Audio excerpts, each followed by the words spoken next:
Atos dos Apóstolos. Capítulo 40. Paulo apela para César. Entrando, pois, Festo na província, subiu dali a 3 dias de Cesareia a Jerusalém. E o sumo sacerdote e os principais dos judeus compareceram perante ele contra Paulo, e lhe rogaram, pedindo como favor contra ele que o fizesse vir a Jerusalém. Atos 25, versos 1 a 3. Fazendo este pedido, tinham como plano armar-lhe ciladas no caminho para Jerusalém e matá-lo. Mas Festo tinha alto senso da responsabilidade de sua posição, e cortesmente se eximiu de enviar Paulo. Respondera não ser costume dos romanos entregar algum homem à morte, sem que o acusado tenha presentes os seus acusadores, e possa defender-se da acusação. Atos 25, verso 16. Declarou que brevemente partiria para Cesareia. Os que, pois, disse, dentre vós têm poder, desçam comigo e se neste varão houver algum crime, acusem-no. Atos 25, versos 4 e 5. Não era isto que os judeus desejavam. Não haviam esquecido sua anterior derrota em Cesareia. Em contraste com a calma atitude do apóstolo e seus irretorquíveis argumentos, a própria malignidade do espírito deles e suas descabidas acusações apareceriam da pior maneira possível. De novo insistiram para que Paulo fosse enviado a Jerusalém para ser julgado, mas Festo manteve firmemente seu propósito de proporcionar a Paulo um julgamento justo em Cesareia. Deus, em sua providência, controlou a decisão de Festo, para que a vida do apóstolo fosse poupada. Havendo falhado seus propósitos, os líderes judeus imediatamente se prepararam para testemunhar contra Paulo perante o tribunal do procurador.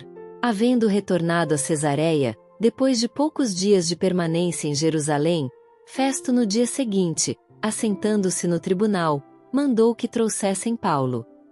Os judeus que haviam descido de Jerusalém o rodearam, trazendo contra Paulo muitas e graves acusações, que não podiam provar. Atos 25, verso 6, 7.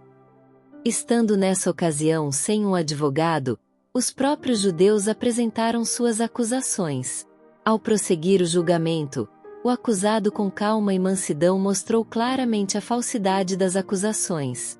Festo compreendeu que a questão em consideração se prendia inteiramente a doutrinas judaicas, e que, convenientemente entendido, nada havia nas acusações feitas a Paulo, pudessem elas ser provadas, que merecesse sentença de morte, ou mesmo de prisão.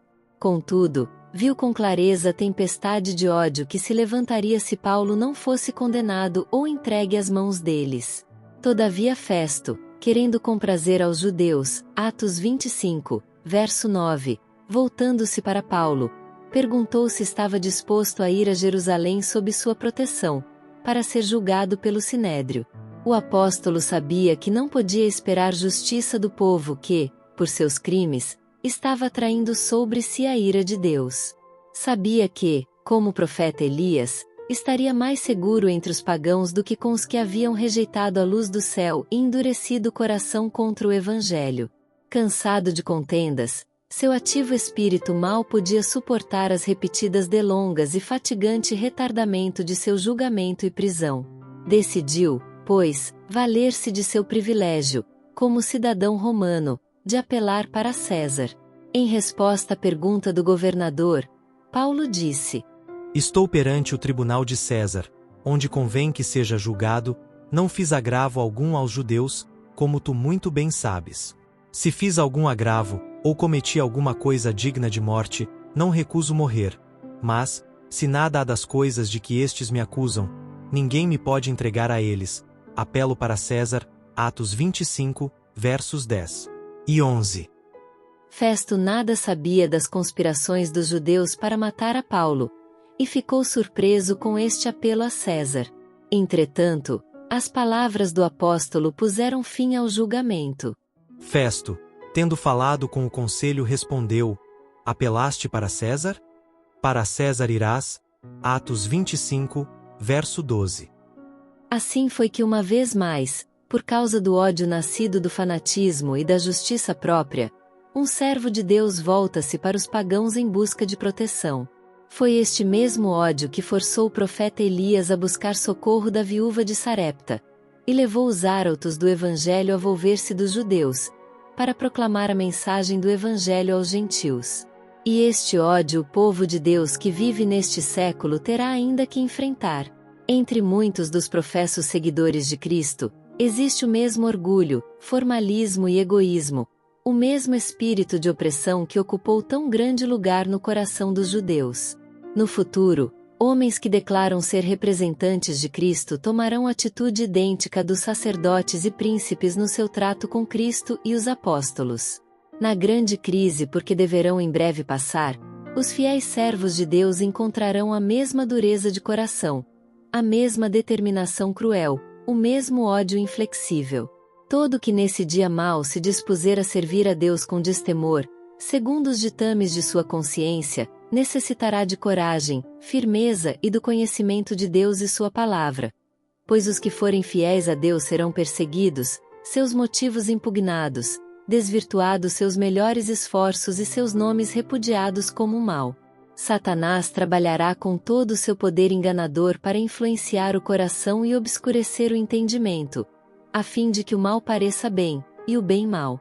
Quanto mais forte e mais pura a fé do povo de Deus, e mais firme sua determinação de obedecer-lhe, tanto mais ferozmente procurará Satanás instigar contra eles a ira daqueles que, embora se declarando justos, tripudiam sobre a lei de Deus. Requererá a mais firme confiança, o mais heróico propósito reter firme a fé que uma vez foi entregue aos santos. Deus deseja que seu povo se prepare para a crise prestes a vir. Preparados ou não, todos terão de enfrentá-la, e somente os que têm levado a vida em conformidade com a norma divina, permanecerão firmes naquele tempo de prova. Quando legisladores seculares se unirem a ministros de religião para legislarem em assuntos de consciência, ver-se-á então quem realmente teme a Deus e o serve. Quando as trevas são mais profundas, mais resplandece a luz de um caráter semelhante ao de Deus. Quando toda a demais confiança falha, então se verá quem tem uma confiança permanente em Jeová. E enquanto os inimigos da verdade estiverem, de todos os lados, observando os servos do Senhor para o mal, Deus estará vigiando sobre eles para o bem. Ele será para eles como a sombra de uma grande rocha numa terra sedenta.